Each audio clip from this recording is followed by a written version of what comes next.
HMDA భూములపై మరింత focus పెట్టింది రేవంత్ సర్కార్.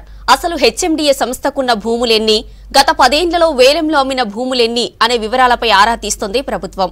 అన్యక్రాంతమైన భూముల వివరాలు, ప్రస్తుతం ఉన్న భూముల వివరాలపై ఇవాళ హెచ్ఎండిఏ అధికారులతో సమీక్ష సమావేశం నిర్వహించనున్నారు సీఎం.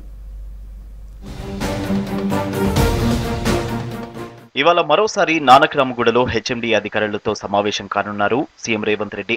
భేటీలో హెచ్ఎండిఏ సంస్థకు ఉన్న భూములు, తెలంగాణ రాకముందు వచ్చిన తర్వాత గత 10 ఏళ్లలో వేలం ద్వారా అమ్మకాలు చేసిన ల్యాండ్ రికార్డుల వివరాలు తెలుసుకోనున్నారు.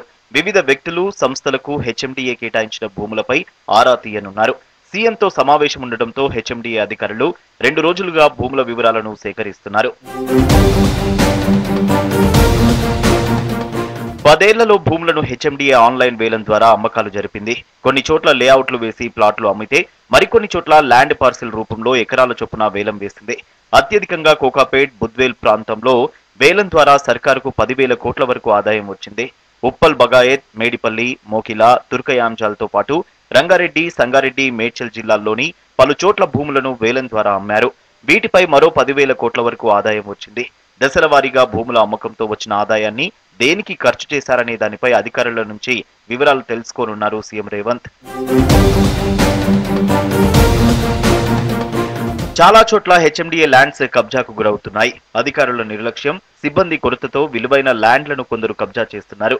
ఈ మధ్య శంషాబాద్ ఏరియాలో 50 ఎకరాల ల్యాండ్ ఆక్రమణకు గురైతే దాన్ని తిరిగి స్వాధీనం చేసుకుంది హెచ్ఎండిఏ. మరికొన్ని చోట్ల హెచ్ఎండిఏ పార్కు స్థలాలు, ఓపెన్ ప్లేస్లు లేకుండా పోయాయి. బంజారాహిల్స్ ఎమ్మెల్యే కాలనీలో 2 ప్లాట్లతో పాటు మరో 8 ఎకరాల ఓపెన్ ప్లేస్ ఆక్రమణకు గురైంది. వీటి విలువ 1000 కోట్లకు పైగానే ఉంటుంది. మరికొన్ని ప్రైమ్ ఏరియాలోనూ హెచ్ఎండిఏ ల్యాండ్స్ కబ్జాల్లోకి వెళ్లిపోయాయి. భూముల వివరాలు తెలుసుకోవడంతో పాటు ఆక్రమణకు గురైన భూములను స్వాధీనం చేసుకోవడానికి చేపట్టాల్సిన చర్యలపై అధికారులతో చర్చించనున్నట్లు తెలుస్తోంది.